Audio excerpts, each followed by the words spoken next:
the computer screen. You know, Okay.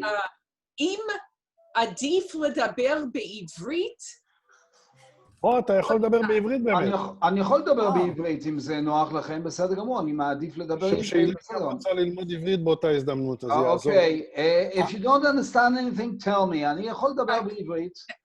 אוקיי, אבל רק דבר קצת יותר לאט מרגיל. קצת יותר לאט מרגיל. אני אדבר קצת יותר לאט. You know what, I'll speak בכל זאת in English, because I'm recording it for all kinds of other people that want to hear it in English. Okay, no problem. Okay. We're talking here about Sefer Devarim. And Sefer Devarim, I heard a marvelous idea from Rav Yoel Ben Nun, Dr. Rav Yoel Ben Nun. He's a really very amazing person, and he really finds amazing ideas. And the idea is, how is Sefer Devarim set up? And it's not. It's so many. There's so many subjects there. How do you try and make it some system they can see? So he came up with an amazing thing. Of course, he uses also Chazal and so on, but he comes up and says, there are three different Neumim speeches in the Sefer Devarim, from chapter 1 to chapter 4, and we talked about it 2 weeks ago. Sefer Devarim starts with Parashat Devarim, about the historical attitude, and trying to learn from the mistakes that we did, that we shouldn't repeat them. You know, my father-in-law says, my late father-in-law said something amazing. He said, the Jews have the longest history, but they have the shortest memory. Unfortunately, it's so right. So I'm saying, even Moshe is trying to remind us, don't repeat the mistakes. Yes, 2 minutes later, we repeated the mistakes. So that's a normal thing that we Jews do the whole time, repeat our mistakes, even though we have such a long history. So chapter 1 to 4 is talking about the history and talking about what to learn from history. Chapter 5 to 26 is the longest speech in the whole Torah. It's a one long speech, which here it starts in the pasuk, Vayikra Moshe el kol Yisrael vayomer elehem, and we'll see what he's saying. He's saying here the beginning of the mitzvot, and it's a long speech of the mitzvot. And here I want to talk what Rav Yoel Ben Nun says. How do you try and make sense with the order of the mitzvot?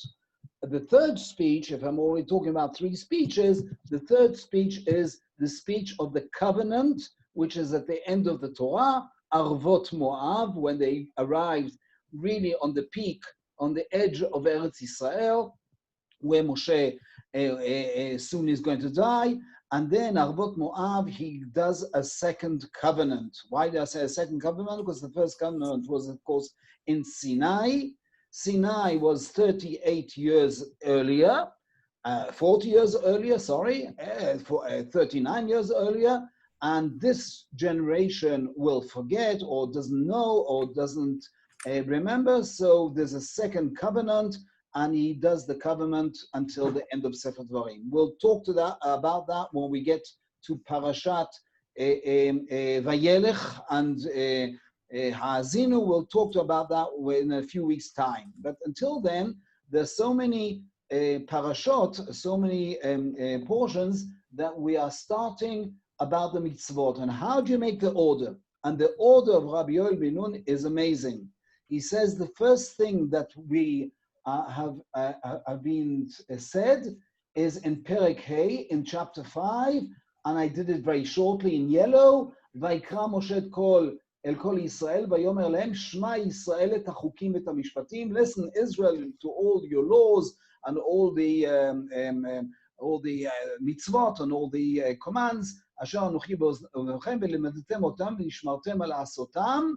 And the continuation is actually the continuation is what we're going to happen at chapter 6. And in chapter 6 starts the 10 commandments. And that is actually the law or the rule of Sefer Devarim, of the long, long speech. What is the method of the long speech? The 10 commandments. That means the 10 commandments are actually, I would say, outline of the rest of Sefer Devarim, of most of Sefer Devarim. Here I'm going to show you a few examples onwards, and we're going to show. The first thing is, I mixed up here, I wrote the wrong thing here, Perek Vav, this is not Perek Vav, this is still chapter 5, sorry, it's chapter 5, it's not chapter 6, I should rub this out, it's still chapter 5. Okay, I won't rub it out. Okay, it's actually the continuation of chapter 5, and then in chapter, here it's chapter 6. Just 1 second, I have to mend it. That's chapter 6. Wow. In chapter 6. Okay, so the first thing is, in the 10 commandments is, of course, Anochi Hashem Elokecha. Everybody knows the 10 commandments, and the first commandment I wrote in green, and the first commandment is to believe in Hashem. What is the details of this command? The detail is chapter 6, 7, 8, and 9. There are about 4 different chapters which are coming and showing details of the first commandment. And the beginning of the first, the details of the first commandment is with the words in chapter 6, Shema Yisrael, Hashem Eloheinu, Hashem Echad. Wow, that's interesting. We read that last week. I don't know if you remember, but on Shabbat, we read the 10 commandments, and immediately afterwards, Shema Yisrael, Hashem Elokeinu, Hashem Echad. The Shema Yisrael is actually the whole passage, the whole paragraph is telling us to believe in God. So that's what actually the details of I'm the Lord your God that took you out of Egypt. What is the detail?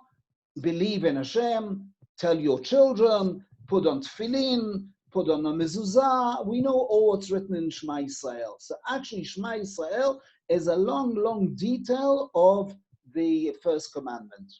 Let's go to the second commandment in blue.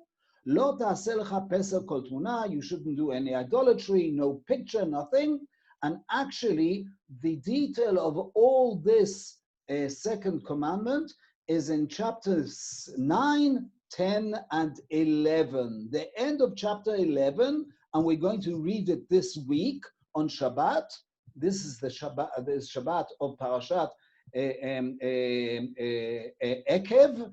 It's written there, the continuation, not V'ahavta, but it's written there in chapter 11, V'ahavta et Hashem Elokecha v'shamarta u'mishmarto. It sounds like as if it's the first passage of Shema Yisrael. It's not the first passage, but it repeats itself many times. And the important part is in verse number 13, V'haya im shamoa tishme'u. We all know that the second paragraph of Shema Yisrael is talking about idolatry. It's written there, Hi shamru lachem, be careful, pen yifte levachem v'sartem v'avadetem Elohim acherim, which is exactly what is written in the second commandment. The second commandment is, the first commandment to believe in God, and the second commandment is don't believe in other gods. So actually, the whole detail of the second commandment is a long, long detail in a few chapters. I said from middle of chapter 9, 10, and 11, and the end of chapter 11 is Vayayim Shamoah. Actually, we should thank Chazal very much. I'll say that many times, you'll hear me saying very many times, that Chazal actually shortened our prayers. Yes, we have long prayers, but they actually shortened our prayers. You know how long should be Shema Yisrael? I'll tell you how long should be Shema Yisrael. Shema Yisrael should be also in the morning and also in the evening, from chapter 6 until chapter 11. Thank you very much, Chazal, that you shortened it and only gave us one passage in chapter 6, Shema Yisrael V'ahavta, and then the second passage is the end of chapter 11. Could you imagine every morning and every evening saying 6 chapters. Thank you very much. Chazal were very merciful on us and only did, in shortcut, only Shema and Vahavta and also V'hayayim Shamor. But actually, all these chapters in the middle, when we'll read the parasha on the Shabbat, you'll see it's all talking about all kinds of sins and mainly about idolatry. And it's going into details and details and details and saying you don't believe in other gods and you sinned like this and you shouldn't do like Baal Peor that we sinned and so on. But actually, the whole a section of chapter, like I said, 9, 10, 11, is talking about the second commandment. Let's go to the third commandment. I'm going to the third commandment. I wrote it in yellow. The third commandment is, Lo tisa Shem Hashem Elohecha lashav. You shouldn't use God's name just by without any reason. Of course, it's talking about vowing, and you have to vow on something which is essential. You can't just vow, today is Wednesday, I'm vowing, today is Wednesday. Of course, that's called lashav. You're just doing it for nothing. Everybody knows it's Wednesday or it's already Thursday evening, but everybody knows it's Wednesday. So why you're vowing about that? It's only important to vow only in a Beit Din, only in justice, only in important things to save a life or to do something which is important in justice, and so on. So what is the detail of Lo tisa? You shouldn't vow in God's name. The detail will be not this week's Shabbat, but next week's Shabbat, when we'll read in Parashat Re'eh, we'll read in chapter 12, and we'll talk about it next week. Let's see what Moshe is making details from chapter 12 onwards. In chapter 12, he says, Eile hachukim ba'mishpatim, these are the laws and the commands, asher tishmuu la'asot, ki im al hamakom asher yivchar Hashem. You have to build a place, you have to go to the place where we're going to build it. Of course, it's talking about Yerushalayim. We'll get to that next week. We'll talk about that, why Yerushalayim is never mentioned in the Torah. But it's written when you come to Eretz Yisrael and you'll build the Bet Mikdash, please God, on the third Bet Mikdash, but the two Bet Mikdash we had in Yerushalayim, Mikol Shivtechem Lasum Shmo Sham. You should put God's name in that place. By the way, what does it mean to put God's name? It's inside the ark. The whole Torah is God's name.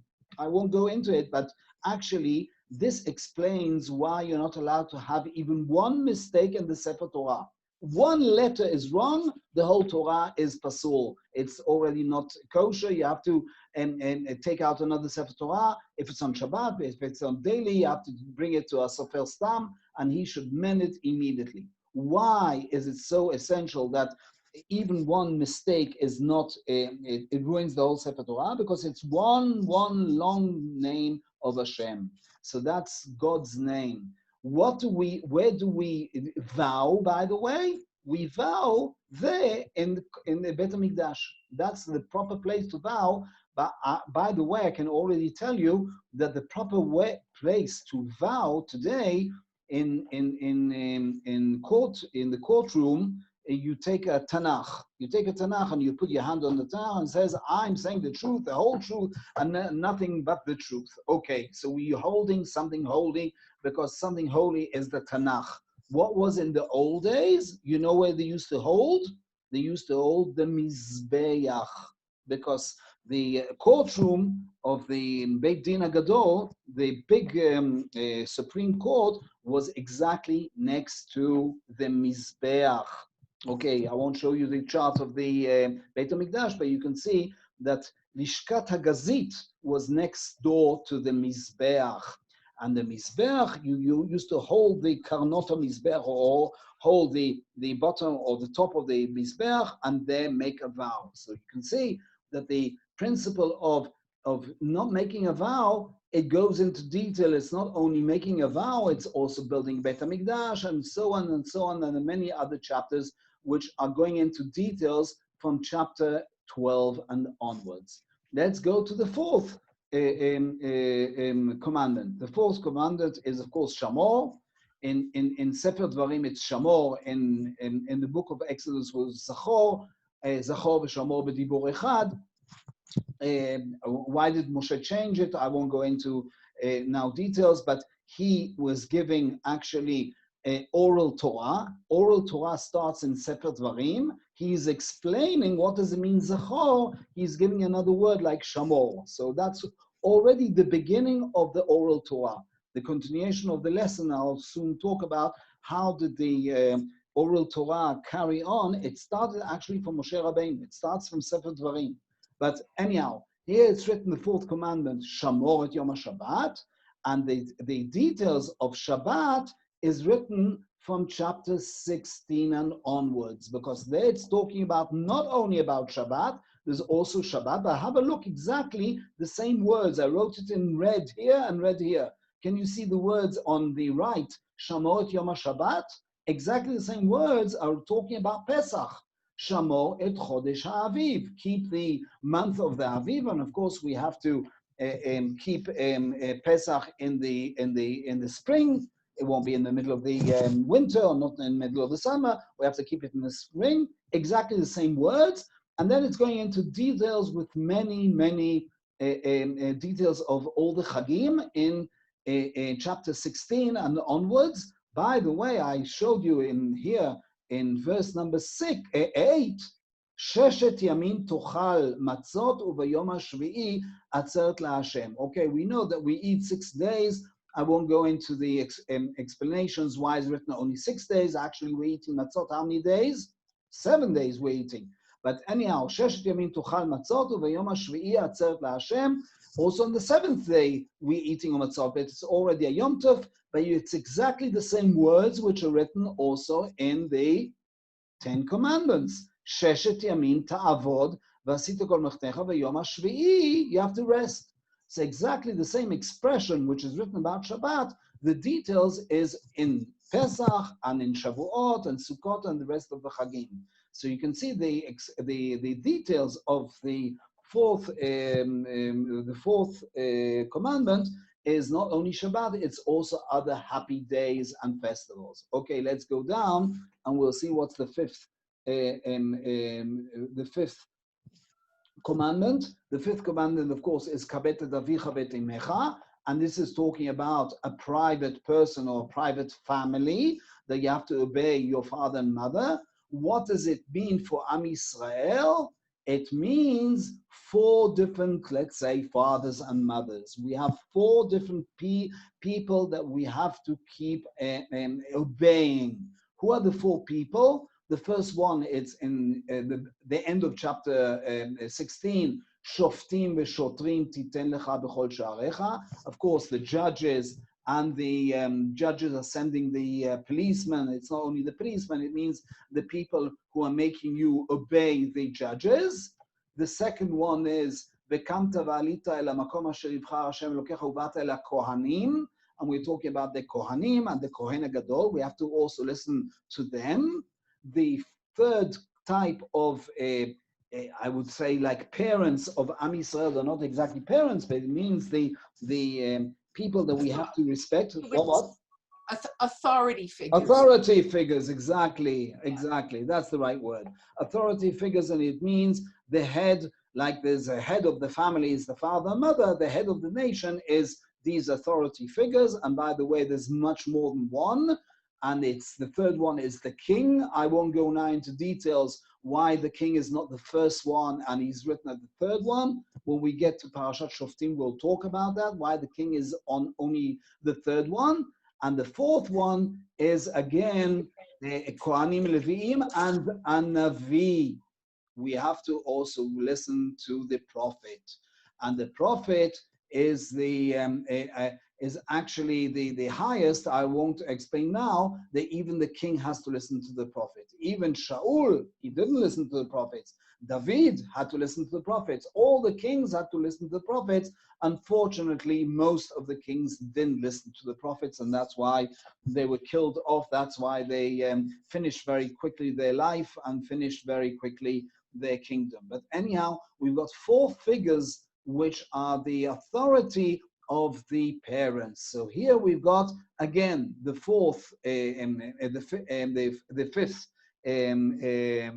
commandment, and you've got the details here talking about shoftim v'shotrim, and then we're going to the second half of the 10 commandments, the 5 other commandments: lo tirtzach, lo tinaf, lo tignov, and it doesn't go exactly by the order, but it's all talking about personal, or I can talk about a society that has to keep law. Lo tirtzach, you can't kill anybody, you can't just take any woman that you want to take. Lo tinaf, lo tignov, you can't steal. Here it's talking about stealing, by the way, and the 10 Commandments, stealing a person, but it also means stealing, any stealing. Lo taneh b'reacha, you can't just go and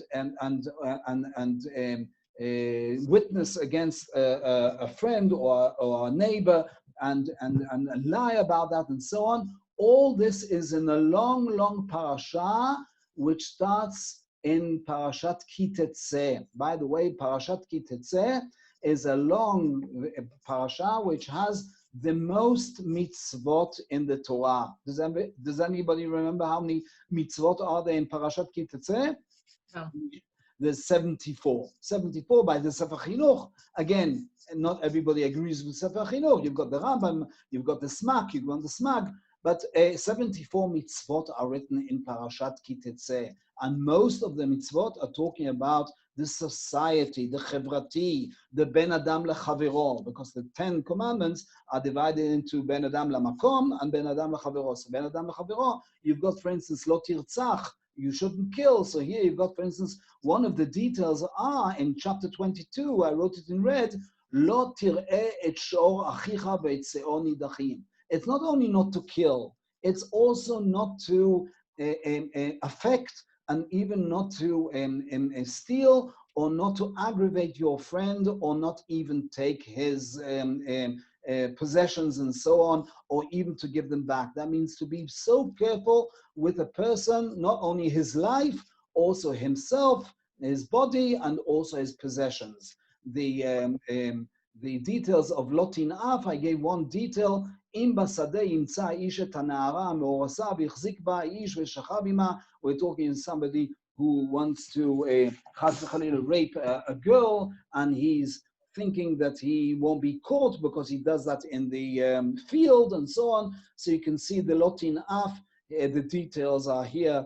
A long ruling about be careful who you're getting married and who you shouldn't, chas v'chalila, take the wrong woman and so on. So that explains amazingly the 10 commandments are actually an outline for the longest, like I said, the longest speech of Sefer Devarim, the longest speech of the whole Torah, from chapter 6 to chapter 26. That means we're talking about over 20 chapters, and the idea is details of the 10 commandments. That's amazing, and I was very happy when I heard this whole idea. And also in the book, I colored many places to show that here it's a parallel, and you can see in short, I did this very shortly to show the parallels. So that's one topic that I want to talk about. If anybody wants to ask, can quote, can query whatever I said. So that's one thing that I wanted to say. Okay. I'm looking in. Are you familiar with Jeffrey T. Gay? With who? Jeffrey T. Gay. I think he wrote the most influential commentary on Devarim in English. Wow. Okay. So let's see. I'm looking to see. Okay. If he makes any generalizations. How long ago did he write that? This is probably 1996. 1996. So Rabbi Yoel said this. What's the last name again? Jeffrey what? Tigay, T-I-G-A-Y. He was a professor at the University of Pennsylvania. Amazing. And what does he say? So let's see. The laws of Deuteronomy fall into several groups, some of which share a common theme, while others do not. Digressions into relatively unrelated subjects are frequent, and it is not clear where one section ends and another begins. Okay. So, in other words, I know he suggests. So what was his suggestion? Even if it's frequent and so on, does he have any? He says it's sort of by keywords, phrases, similar motifs. Okay. So in other words, so he wouldn't say that there's a system. There's no proper system. Correct. Okay. He wouldn't say that there's a system. So here you've got a system, and I think the system is not bad. It explains most of the order. I mean most because there are things which are backwards and forwards, but most of what I showed you goes by order, and I'm showing you chapter after chapter, and that's amazing because I've seen many suggestions, and I haven't found a good suggestion like this. Okay, that's one topic I want to show you. I'll go through it. Okay. If you find anything else, you bring it up. Okay, the second thing that I wanted to bring is the continuation of last week. I brought you a whole chart. Can you see the chart again? This chart of the 6,000 years. I'll make it a bit smaller so you can see that we're talking about, well, made it too small. Can you see now? This is most of the page, and we started from the creation of the world and until, let's say, today. Okay, we don't know what's going to happen, but we know that 6,000 years, we still got another 250 years. Okay, don't worry. After 250 years, the world won't come to a crash. But I wanted to carry on in that topic because I want to talk about Torah Shebe'al Peh, the oral Torah, and where did it start from. So I'll just go tiny bit back to what we talked about last time in very short minutes. I talked about that two Hebrew, I would say Jewish dates are very important to remember. One date is 1948 at the bottom. Now it's at the bottom. Can you see here? 1948. 1948 was the birth of Abraham. That's the tradition that we have from the Midrash. I told you that there's all kinds of Midrashim. The main Midrash that we go is the Seder Olam Rabbah, and we today count by the Hebrew date that we are 5,780 years goes by that method.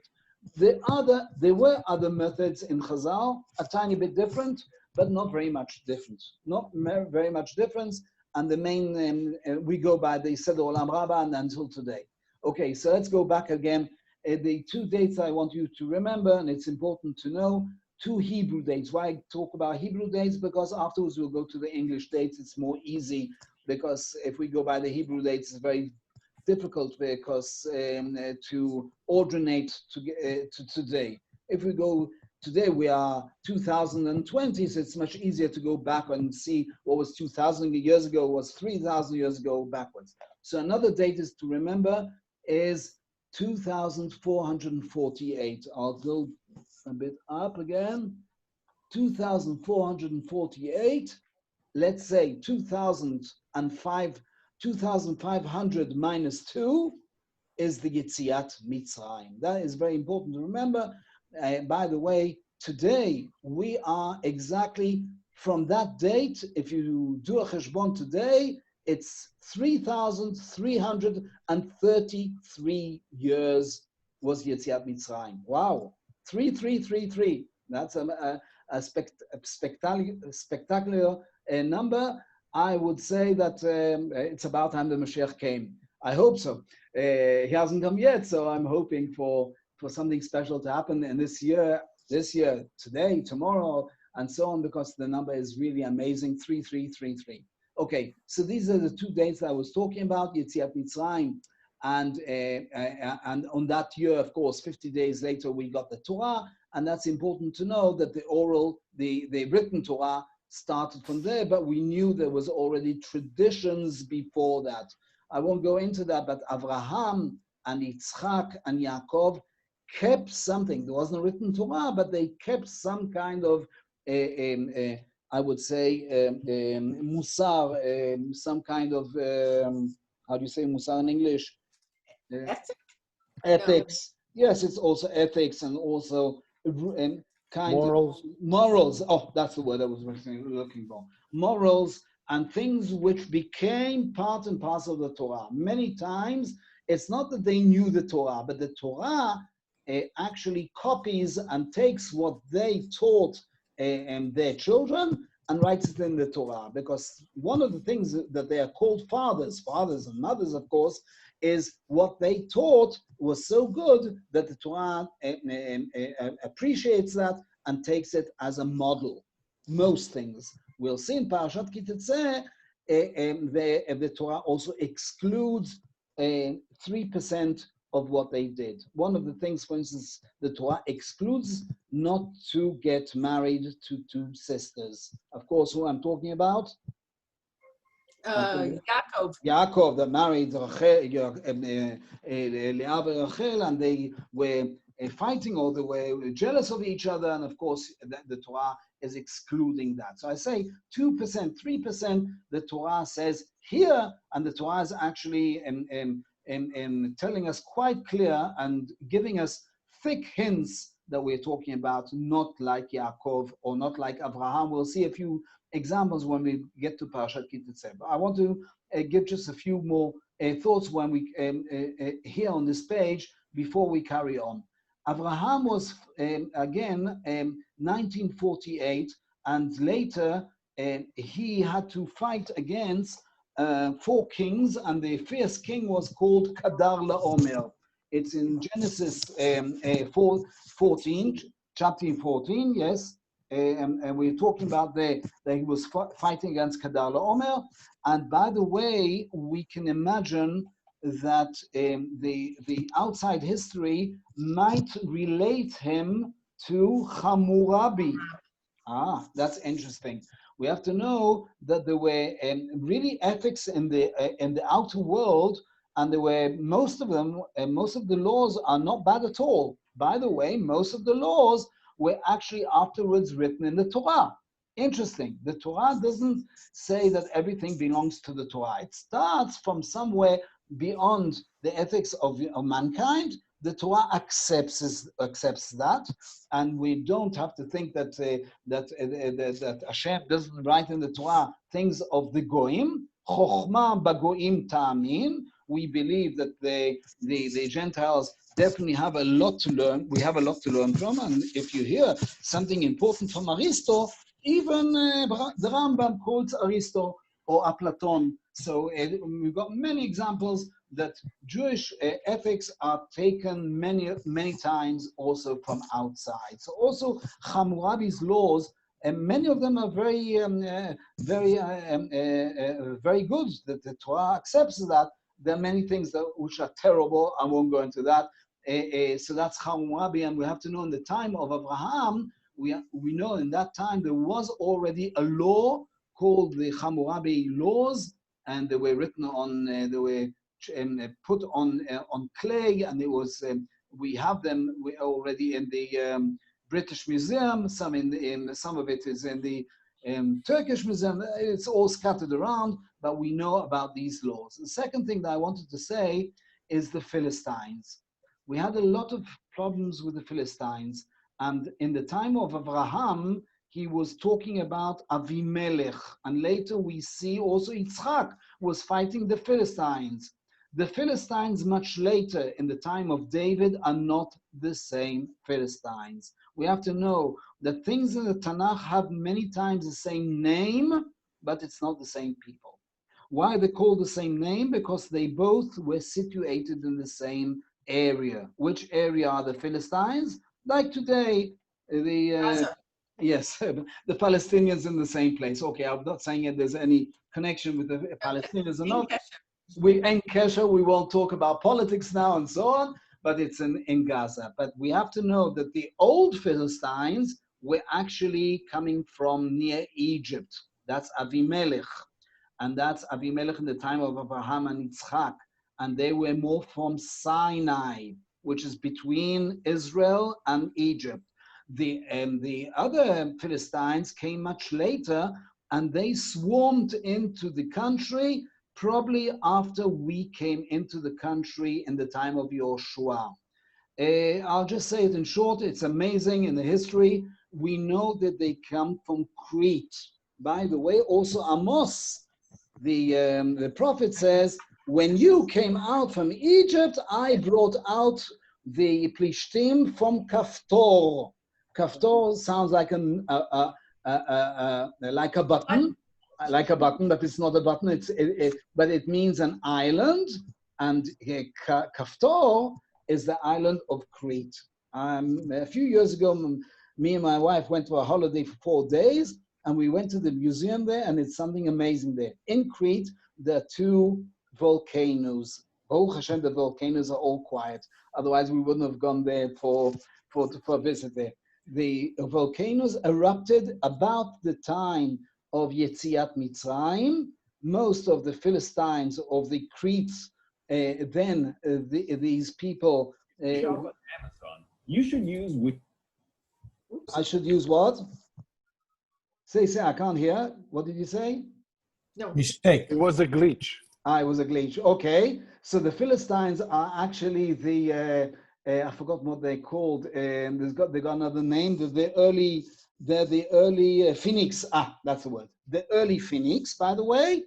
And they, because of the eruptions of the volcanoes, many of them were killed, but many, they were voyagers. They used to use boats, and they went towards somewhere else. Where did they go to? In 2 different places. Some of them went to Tzor and Sidon in Lebanon.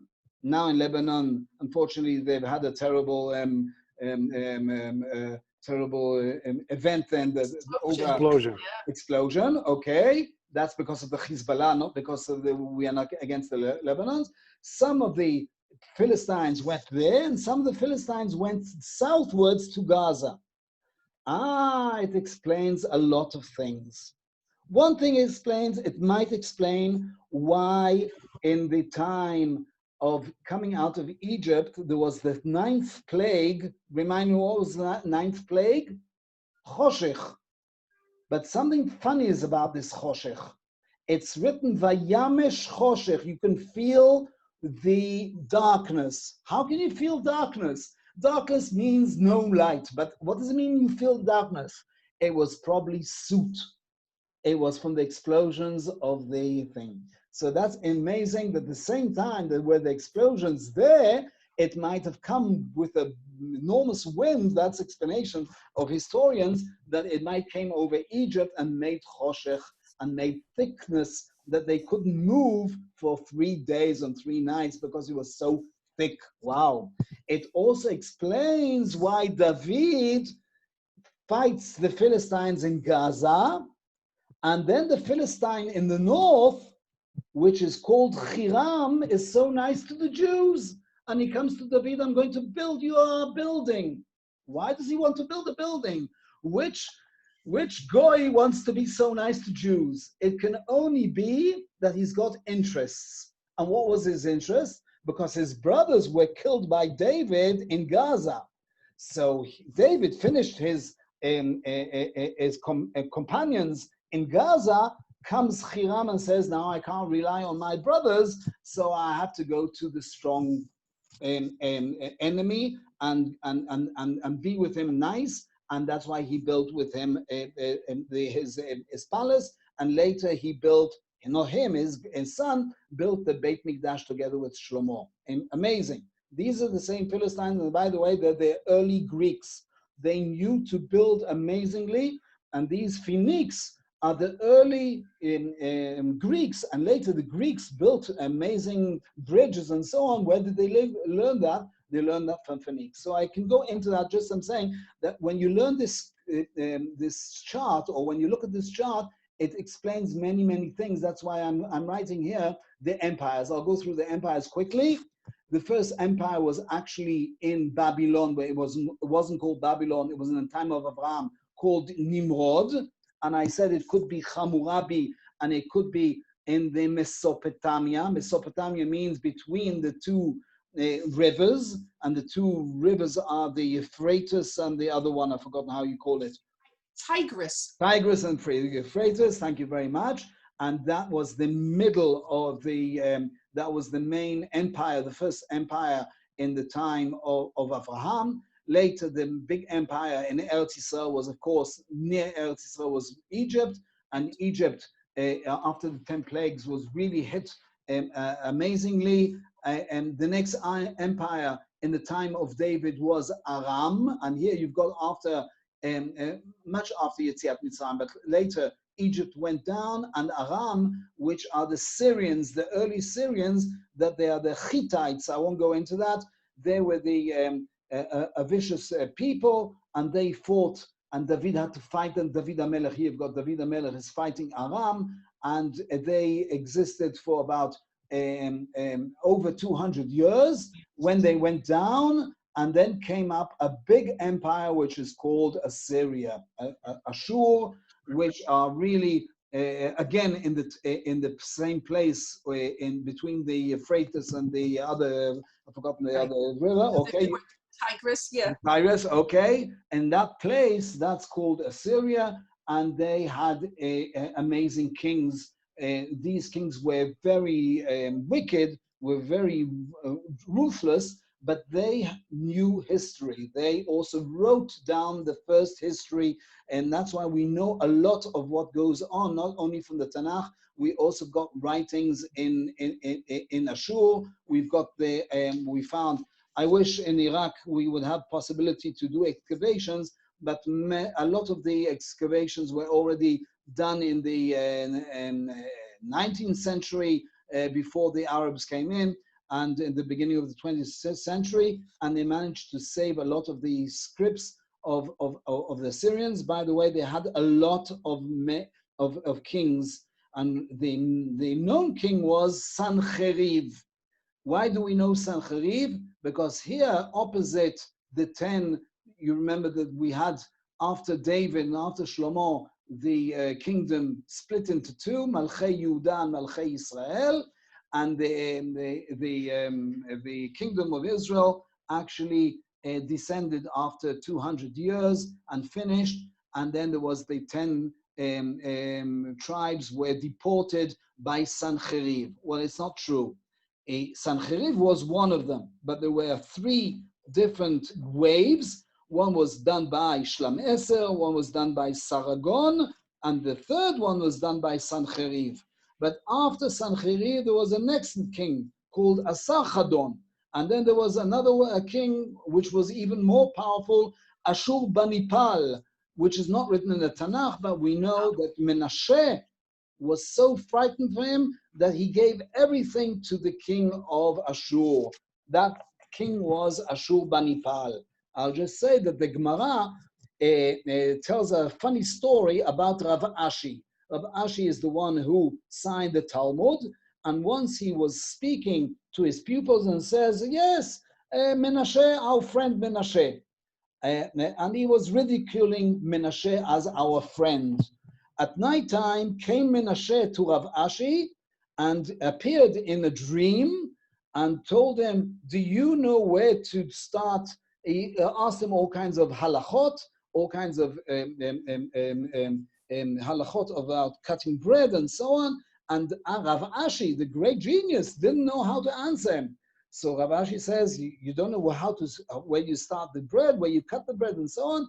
And he told him where to start the bread. So comes Rav Ashi and says, why did you, if you know so much about Judaism, why did you rebel against Hashem and you went to Assyria and you fell down in front of the face, on your face in front of the king? So comes Menashe and says, if you were in my time, you would also lift up your coat and run after that king. Ashurbanipal was such a fierce king and such a big thing that he tells Rav Ashi, you would also run. The next morning, by the way, Rav Ashi comes to his people and says, I'm sorry that I called Menashe our friend. He's our rabbi. And he explains what he said. Okay, so here you've got that as after Assyria, you've got the next empire is Babel, and the most important person is, of course, Nebuchadnezzar. That Nebuchadnezzar that really destroyed the first temple. But after Nebuchadnezzar, he lived for quite a long time. His son was terrible, was Belshazzar, and he was a stupid son. Many times a very powerful king, his son usually is not as powerful and usually is not, can't usually take over. Like Shlomo, his son was Rechavam and he couldn't cope with the whole situation, and that's why everybody rebelled against him. Also, we're talking about Nebuchadnezzar, Sancheriv couldn't cope with it, and came the Persians, and the Persians took over and burnt Babylon and made it a new kingdom, and that's Persia. So here we're talking about that the Tanakh finishes at the time of the Persians, just at the eve of just before the Greeks started. Last week we talked about why the Tanakh stopped. We talked about it in a few words. It's the beginning of the Second Temple, and actually the end of the Tanakh is Ezra Nehemiah. We talked about it, but also Purim. And actually Purim didn't happen in Babylon. It happened in where? In Persia. We know it happened in Persia, and we know it happened already when the temple was existing. Okay, the Tanakh finishes, and then we've got an important section of the Torah Sheba'al Peh, of the Oral Torah. And the most important people are Anshei Knesset Hagdolah. And here I want to say something important. Anshei Knesset Hagdolah, not like the Knesset of today, which are not exactly behaving like a proper Knesset. We're talking about really important guys that had enormous amount of knowledge, and they were really leaders. They started in the time of the Tanakh. One of them was Mordechai. Another person of Anshei Knesset Hagdolah was Ezra Nehemiah, and many other figures that are less known. And after the Tanakh finishes, we have a few more of Anshei Knesset Hagdolah until the end of Anshei Knesset Hagdolah. Who was the last one? It's written in the Mishnah in Pirkei Avot, Shimon HaTzadik. And Shimon HaTzadik was actually straight after the Tanakh, and still miracles happened in his time. And that's exactly the time of the Oral Torah. I said a few minutes ago that the Oral Torah already started with Moshe, because Moshe went for 40 days up. What did he do for 40 days? The Torah was written, so he could have brought down the writings, and that's it. So what did he do up there for 40 days? Of course, he was learning the details of the Torah. And the details of the Torah is the Torah Sheba'al Peh, is of course the Oral Torah, and that started in the time of Moshe. But when did the Oral Torah really got a big push? In the time of Anshei Knesset Hagdolah. For instance, one of the amazing things that Anshei Knesset Hagdolah started to produce was brachot. All the brachot that we say in the morning, all the brachot that we say before we're eating, Borei Pri Ha'etz, Borei Pri Ha'adama, all the brachot that we do for all kinds of events, for Hallel, and so on, they're the ones who wrote down the thing. They also wrote down, we can imagine also, the Gemara in Brachot also says, they started the Shmoneh Esrei. The prayers, many of the prayers were written by Anshei Knesset Hagdolah. So they started the Oral Torah, and they proceeded on and expanded more and more of the Oral Torah.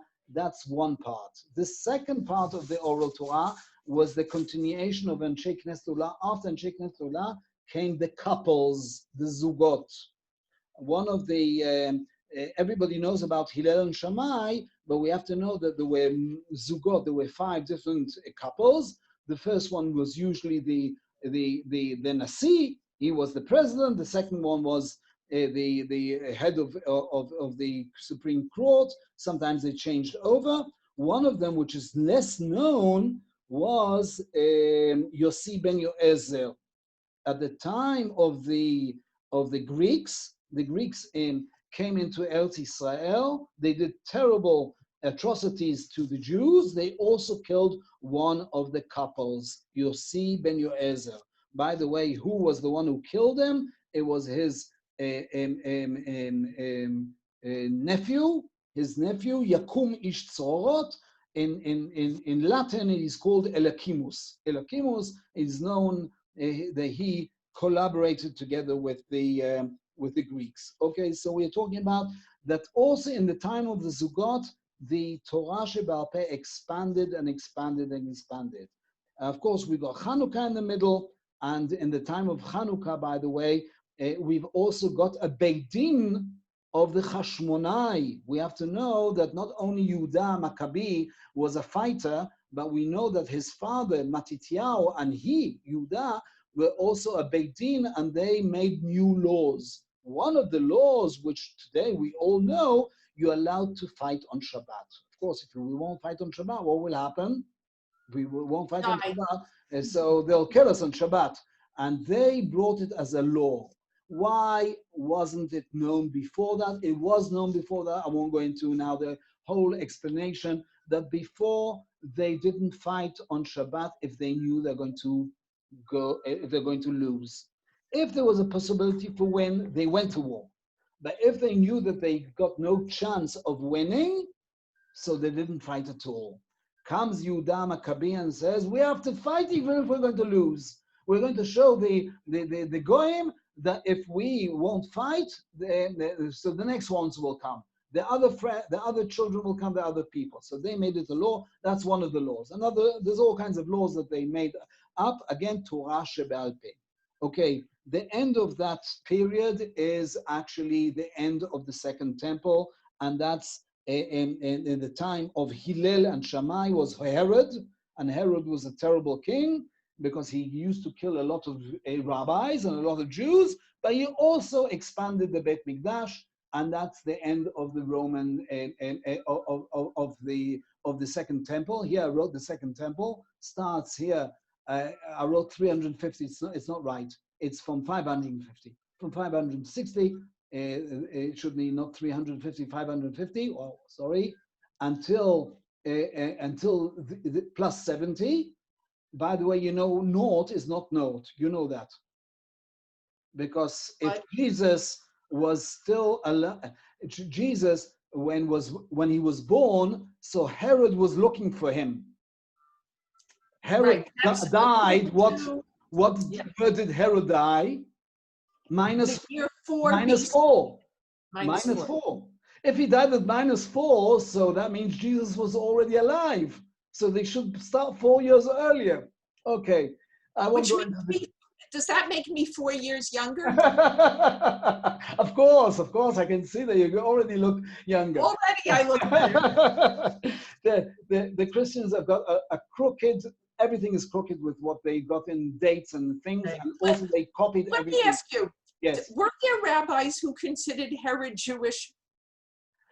He was from some kind of family, Jewish family, but most of his family was actually from outside because his father was born from a Jewish mother, but from a father that came from the Edomim. Yes. Who's the Edomis? Also, it's a problem who's the Edomis, but he wasn't exactly Jewish. He was Jewish and not Jewish, and later he also killed so many Jews, so I scarcely call him Jewish. Okay. Jewish. Okay, but it's a whole topic. I'll just say that in the time of the destruction of the temple, started flourishing. I don't say that it's good that we had the Churban Beit HaMikdash, the Second Temple was destroyed, but from that time, everything flourished with the Oral Torah. And that's exactly the Tanaim, because then started the rabbis of the Mishnayot. You've got the Zugot that started it, but after the Beit Mikdash, they went to Yavne and established the main part of all the Oral Torah. Let's say 130 years, everything was really established. Why say 130 years? From 70 till the year 200. Because in the year 200, it's quite exactly number 200. Who wrote the Mishnah at the year 200? Of course, Rabbi Yehuda Nasi. And here I wrote here, Chatimata Mishnah Rabbi Yehuda Nasi, and I wrote here number 200. And that's important to know because here is the main part and the first time that the oral Torah is actually written. Everything until now was all oral. Yes, we have Megillat Ta'anit. Yes, we've got a few scripts. We've got Agadah Shel Pesach that started much earlier. We know that there was some things written, but let's say a small amount of things not to forget. But the oral Torah was written as a codex, as a real book, the first time by Rabbi Yehuda Nasi. Okay, that's the year 200. The year 500, 300 years later was the second codex, which was the Talmud. And that's important to know. Because I say, if you want to remember the oral Torah started actually from 200. It was expanded by the Talmud 500. I'll say in brackets, the Talmud HaYerushalmi was signed 100 years earlier by Rabbi Yochanan in Tiberias because the Byzantines were even more cruel than the Romans. The Romans killed Jews, but when they saw something exciting with the Jews, they had knowledge, so they did accept the knowledge of the Jews. They were ready to listen to the Jews. They hung a lot of Jews, they crucified a lot of Jews and so on. But when they heard something important, they did listen. The Byzantines were so terrible. The Byzantines, by the way, are the servants of the Romans. They didn't live in Rome. They already lived in Turkey. And they were really barbarians. They burned so much, and really they barely built anything. The Byzantines knew to build a few castles, and the rest they burnt down. Everything they burnt down. And there, in the time of the Byzantines, the Talmud Yerushalmi had to be finished quickly. So I would say that actually, when did most of the Jews go to exile? Not in the time of the Romans. We're talking about that they destroyed the temple, but many Jews fled to the north. Where's the north? The Galilee. And we still lived in the Galilee for 200, 300, 400 years. When the Byzantines came, they really ruined and burned so much, then the big Galut came. And hardly any Jews stayed. We know some families, like in Pki'in, there's a woman, I hope she lives for a long, long time, Zinati, she's from the family that stayed on Pki'in since the destruction of the temple, but we know many, many Jews left at the time of the Byzantines, more than the Romans. But in Is the time she of, still alive? well, what? She's still alive, Baruch Hashem, still alive and kicking. She's the only Jew in that kfar. What's the name of that village?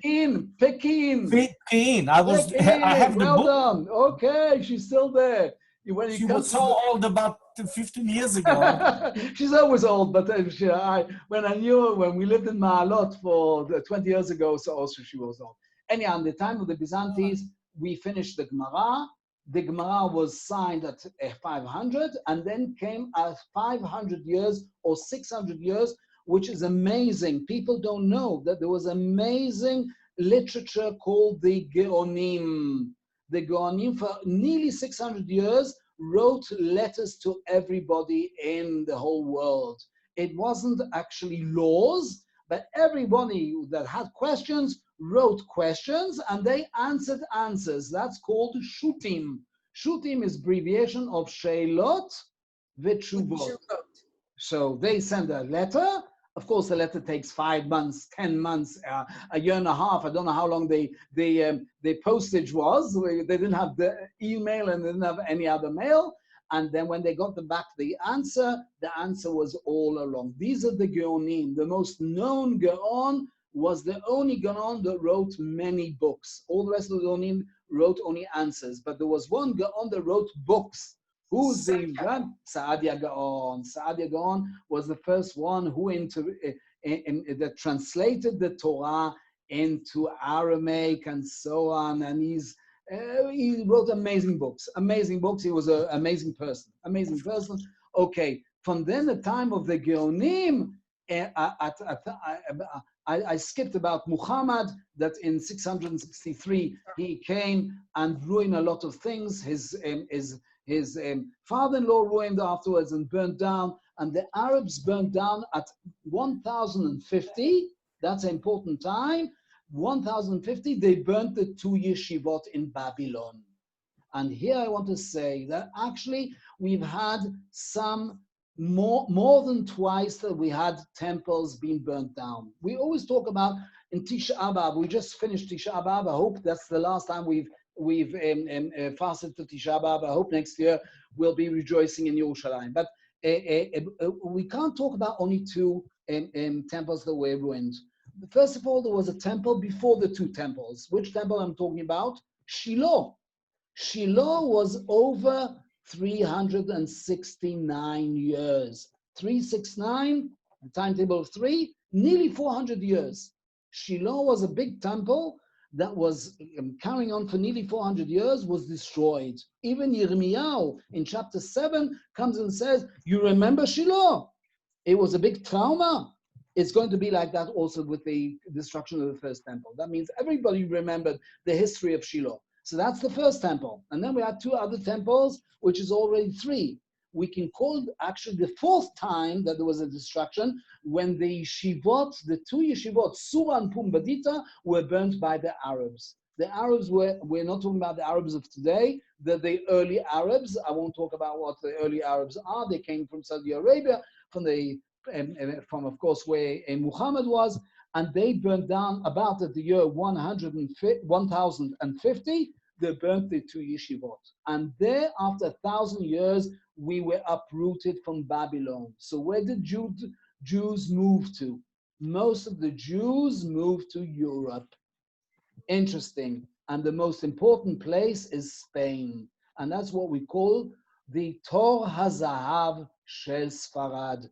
Tor HaZahav is the Middle Ages, and you've got the Rambam, the Ramban, and all the great scholars from Spain. So it's amazing that Jews are killed and they had a diaspora in one place. We move and we manage to build a new place. And the next place is actually in Spain. And that's actually the Rishonim. And we're talking about there also was in Germany, and also in thing we're talking about Gzirot. I won't go to the whole rest of the places, but the main place is the Rishonim, and they were usually in Europe, but also in the north of Africa. The north of Africa also. There was an important yeshiva that doesn't exist today. That place doesn't exist. Kiruan.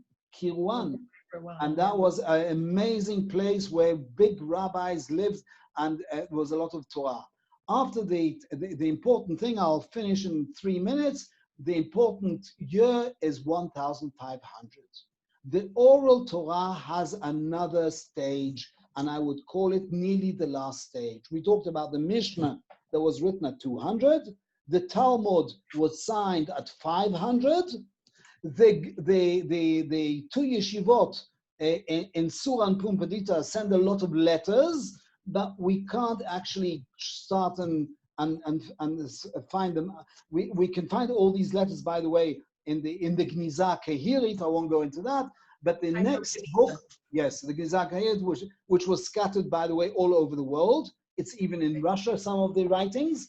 But here, the next book is the Shulchan Aruch. At the year 1500, Rabbi Yosef Karo, which was also a Kabbalic person, he in Sfat wrote the next book and the most important book. The most important book is the Shulchan Aruch. And until today, if you're talking about even electricity, before you talk about electricity, you first say what the Shulchan Aruch is talking about. But in the time of the Shulchan Aruch, wasn't electricity, but you always use what the Shulchan Aruch says. Electricity is like fire, electricity is like building something, and you have to go to the Shulchan Aruch. After you've seen the Shulchan Aruch, all the books are all based on the Shulchan Aruch. Even the modern and the electronics and everything goes through the Shulchan Aruch. They didn't have electronics, but they used the same methods. So I would say the next important book was the Shulchan Aruch, and from then on starts the Achronim. Nobody goes and disputes against the Shulchan Aruch. There was one person that did dispute against the Shulchan Aruch. he wrote a whole book, and he was such a chassid, he burnt up his book. Who was it? Rabbi Moshe Isserlich. He in Poland heard that the Shulchan Aruch wrote an amazing book. He wrote his book and said, I'm going to tear my book up, I'm going to burn it up because everybody accepted it. So he decided on the Shulchan Aruch, on the table set, I'll put a tablecloth, and that's called the Mapa. So he didn't change anything. He uses the Shulchan Aruch, but in the Shulchan Aruch, he writes his notes, and that's the notes of the Mapa. So the Ashkenazim have got small letters which are written in the Shulchan Aruch, in Rashi letters, and that's the Ramah. Ramah, Rabbi Moshe Isserlich, and he wrote the tablecloth on top of the table, which is said. That means he didn't want to disturb Rabbi Yosef Karo's work. He said, everybody accepted Rabbi Yosef Karo's work. I can't go and change anything and think. So he used that book and he just wrote something. So that's the only person that can actually have conflict. Then, and since then, we've got all the times, we've got the Sarbanis, the Mamlukim, the Ottomanim, the British, but actually through the whole history, we don't change the oral Torah. The Torah is only rewritten again and again, and many books rewritten, but always using the Shulchan Aruch. And I forgot to say that the Shulchan Aruch mostly goes by the Rambam. Mostly goes by the Rambam. So that's the oral Torah in the thing. Of course, you've got the Gaon Mivilna in the middle. You've got the Rav Kook.